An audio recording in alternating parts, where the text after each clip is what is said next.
You see, I never knew that go and fix your country was an insult. I never knew that go and fix your country was a very painful word that could hurt Africans to the deepest down of their soul. I never knew until South Africa told Africans to go back home and fix their country. That is when I realized that this particular statement was actually an insult, because I never see, like, sometimes if you sit down and you think about it, like, you can't even reason straight. Like, your own home is falling apart, and someone who has been hosting you for so many years have realized it, that hey, your home, the home you left behind before coming here, is falling apart. Things are not going well. So go and make things right. It has become an insult. Go and make things right. And afterwards, if you want to come and visit me, you can come and visit me. You understand? Because no matter how long you live here, here is still not your home. So it is time for you to go home and fix your home. Go to your country and fix your country. And all of a sudden, this has become an insult that people have never heard some before. Your own home is falling apart. Your own country is collapsing. The leaders are turning the country into something else. So go and hold them accountable. Go and resist against them to make sure that the country runs well for your next generation. And this has become an insult. Like seriously. See, sometimes, like, you're not serious. You are not serious. South African chase everybody. Chase everybody. Like, so you hey God, your own home, a place you claim you love, a place you claim you are proud of, is falling apart. You are not noticing it, and someone behind you, someone that has been hosting you, is telling you that, hey bro, your home is collapsing, so go and make things right.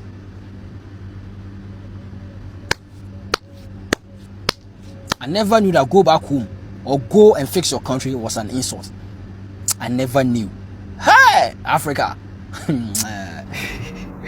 You know, Ghana government is not smart enough.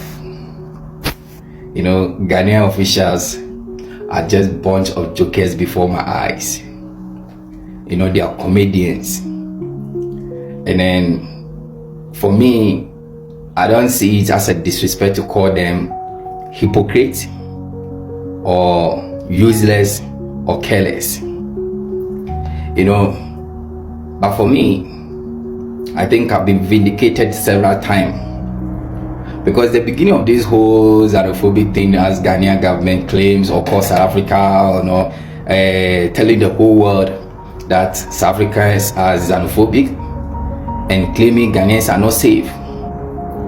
So they started this whole thing of repatriation. You know, you know, if they are smart enough to back their claim, I don't think there will be even a single Ghanaian that will be left behind, or that's supposed to be left behind, or that should be left behind.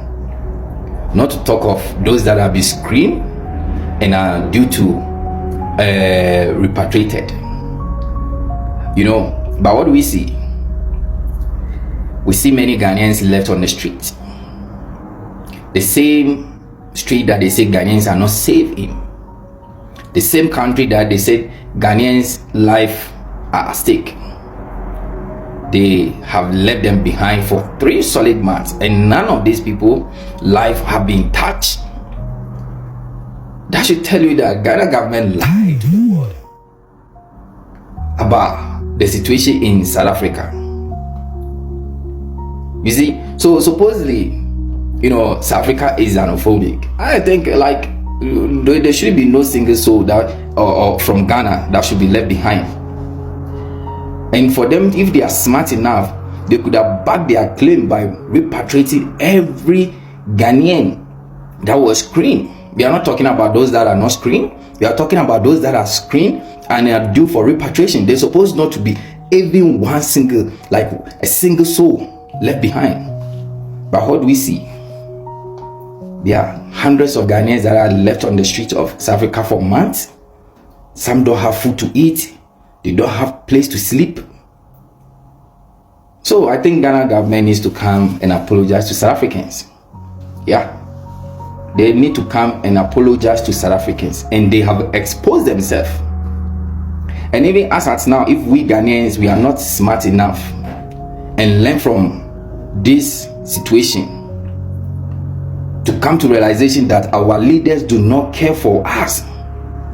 Because if they really care for us, they will not leave our brothers and sisters to be stranded. If every Ghanaian's life matter, I don't think they will leave a single Ghanaian on the streets. But what do we see? And one important question we need to ask ourselves is, if those that are stranded happens to be politicians' kids, would they be left behind?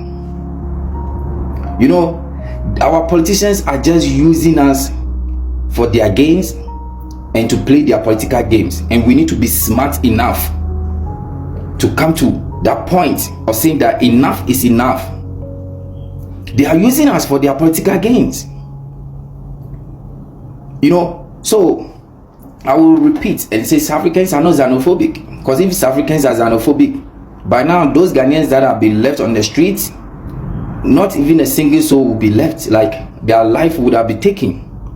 If South Africans are that dangerous, Ghanaians will not be left behind. This is called leaving behind the enemy's line.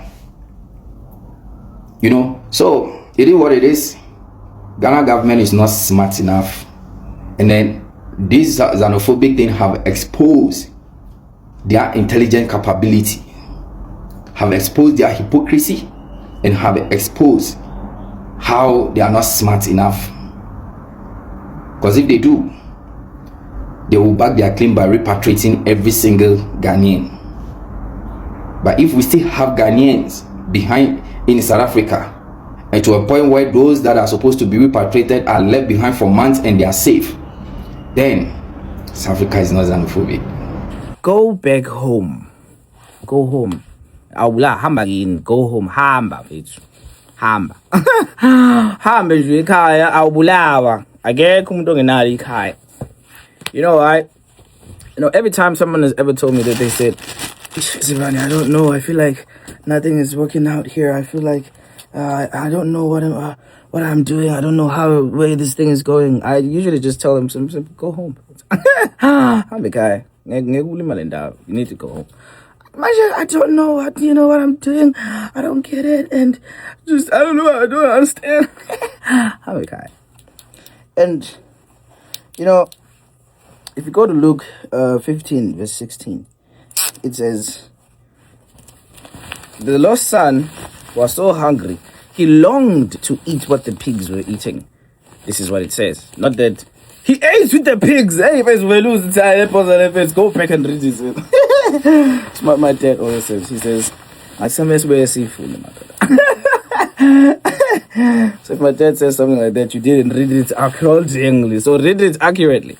It says, he longed to eat. He even said to himself, verse 17, how many of my father's servants have food to spare? There's food at home, and I'm here contemplating eating with the pigs. I will go home and say, Father, I've sinned. Maybe make me your servant. See, I know a lot of people who went home and returned, and they were refreshed. Go home. When your job is too much, go home. When your degree is too much, you feel stressed, go home. I remember after we got dropped in university, I went home, bro.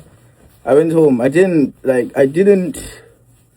drop out, but I had never gotten robbed before, but we were robbed very aggressively at university by some neighboring gentlemen, and it was very, very brutal. You know, the amount of disdain they had for us when they were robbing us, and we were kids. I think I was 17 at the time. I was young when I went to university. But I went home.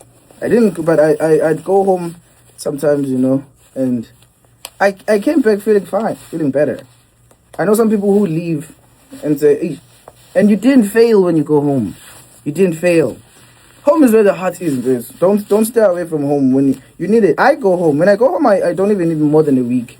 But when I go home, it's enough for me to be away from home for a year, even more. But I have to make sure that I go home. It's important. Go home. Can you wait? iPhone 17 Pro Max 1 TB.